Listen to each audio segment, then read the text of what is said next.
Big thank you to the EA Creator Network for providing a key to play this a little bit early. Okay, hello everybody and welcome to another video on F122. You will notice my face is missing from this one. That is because this is just a voiceover. We've got some lovely footage from a short Grand Prix on Silverstone coming up. And I'm just going to talk a bit about F122 because I feel like I didn't really get a lot of detail in.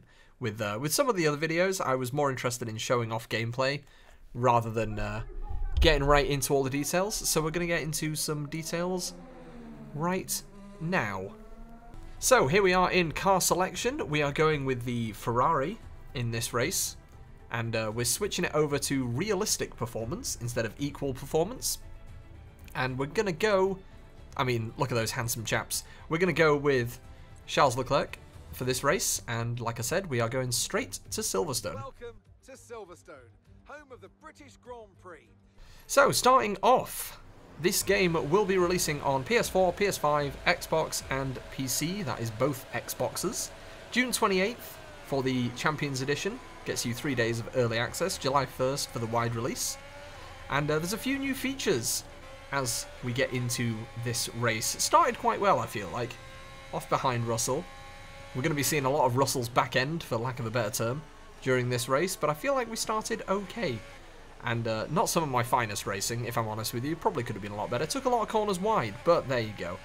So, we have some new features, obviously very different cars. There is also a lot more innovation and lifestyle options. We have the introduction to F1 Life, which is giving you your own character that you create, customize, as you see fit. Which is a nice little feature, adds a bit more personality to the game. Kind of reminded me a little bit of the Test Drive Unlimited games. Which is kind of cool. And Forza, of course, gives you that sort of option as well. Wow, that was a wide turn. Goodness me. Anyway, 3 sprint races in career mode in the season. Hamilton went straight past me there. 3 sprint races in the season. That'll be in career mode and MyTeam. So those are going to be following on from real life, where we have sprint races every season now, which I know not everyone's a huge fan of. It is very, very strange having 2 races on a weekend, but it brings in a big audience at least. Now here we have something that you'll be used to if you're anything like me, which is the rewind feature. You can see I went straight into the back of Hamilton there. That has not changed. That is exactly the same as F121. Allows you to wind back a certain amount of time and pick where you want to start off from. If you're doing any races on Monaco, you're probably going to be seeing a lot of that. But hey, going back in time did allow me to do a dive bomb straight down the inside there and take back 3rd place. So that's nice. So yes, the sprint races are in career and MyTeam. So, sprint races will also appear in Grand Prix mode, so if you want to just do a one-off sprint race, that is also an option.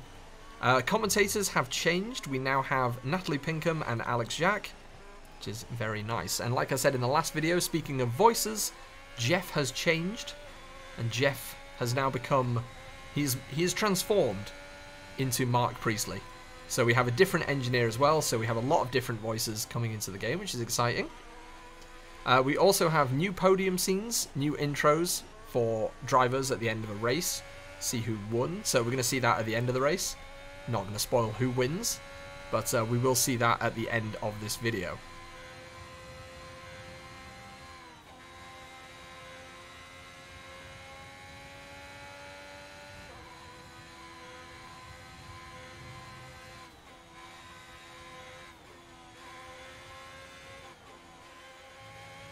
So, as we're just getting through lap 2 here, I'm just going to reiterate what I said in the last video. We have manual formation laps, manual pit stops, manual safety car. Of course, that was already a feature, but that is sticking around. So I did show off the new pit changes in the last video. Showed you the manual pits, which I actually nailed in that video, which was I'm pretty happy with that. So yeah, you have the time pit box entry, press a button, get it right. If you don't get it right, you're going to lose a little bit of time on the pit stop, and there could be mistakes as well. And if you're Valtteri Bottas, you will know exactly what that mistake is. So that is something you need to watch out for.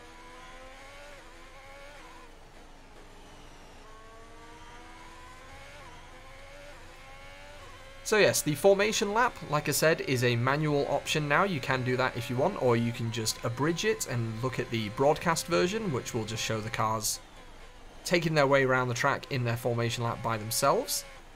Makes it a lot more accessible though. It allows you to really start the race the way you want to. Like I said in the last video, you can angle the car a bit to be more aggressive or defensive, depending on what side of the grid you are starting on. Now, moving on to career mode, in my team, we now have the option to start as a newcomer, so a brand new team coming into the sport, starting way down at the bottom, and you need to work your way up from here, which I feel like would be a really fun stream idea, actually. You can also start from the midfield, or start as a title contender, so you can really, I mean, it's kind of like an extra difficulty option, that, I would say, which is really nice. Expanded events. If anyone remembers from F1 2021, in my team, you had the events with your team, just stuff like, you know, a disagreement in the aero department or a problem with the engines, etc. Those have expanded, so they're a bit more in-depth now, which is quite exciting. I say quite exciting. For me, I'm probably going to make the wrong decision and something's going to go wrong, but there you go. It is nice to have a lot more options on that, though. And if you poorly handle an issue, it can escalate and cause bigger problems within the wider scope of the team as well. So you want to be really careful about what choices you're making there, which is interesting, but again, for me, probably dangerous. So another new thing in my team and career mode is you will have rivals and season targets. So these can be things like your nearest rival. They had the rivalry system in F1 21. They've expanded on that a little bit, and you will always have a rival to chase after, really, or a rival to fight at least. They also have seasonal targets, so things like your position at the end of the season, and a lot of stuff like that to make sure that you're really pushing the team as hard as you possibly can. They've also expanded the journalism and interviews at the end of races, so there's going to be a lot more stuff like that, and it's also going to be threaded throughout several races as well.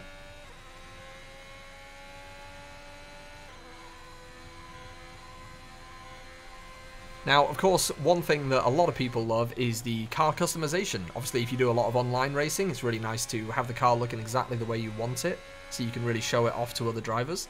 So there's a lot more stuff like that. They've added new paint finishes as well, so you can really be looking nice. There have been changes to some of the track layouts. Australia, Barcelona, and Abu Dhabi now all have their slightly tweaked layouts. So some of the races will be a little bit smoother, some will be a little bit more difficult, but they are keeping in line with how the tracks look in real life.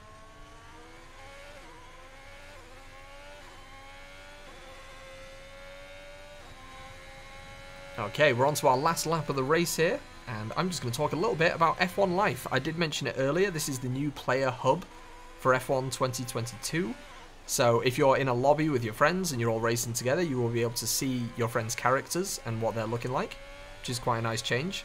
It's a bit more personal than just seeing just a name in a list. Obviously, it kind of reminds me of the Xbox Avatars thing, which was, I feel like, short-lived, but I did really enjoy that. It will also show off your unlockable cars and clothing. So F1 22 will feature the ability to drive supercars, such as McLarens and Ferraris, and also the safety cars, which I think is really cool, actually, because I really want to drive the Mercedes safety car, because it looks fantastic in 2022. So I'm excited to give that a go, and that will sort of lead into Pirelli's Hot Laps event, I suppose, would maybe the right word for Pirelli Hot Laps, but it will allow you to do things like time trials in supercars. And there we have Sergio Perez crossing the line to win. Sadly, we could only manage second, but not too bad at all.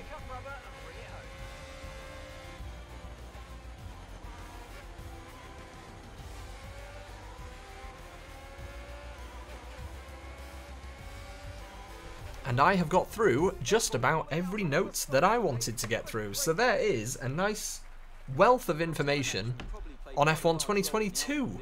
And now we're going to see good old Sergio celebrating. It's been a while since we've seen him win a race. Everyone's celebrating together there. We get a nice overview of the cars. These are not the final car models. I think that's obvious. But do need to point that out. They will be different in the final game. We have this new podium intro. Phenomenal job recently, and it's clear to see that they've put in the work, and they should be so proud of the victory they've secured here.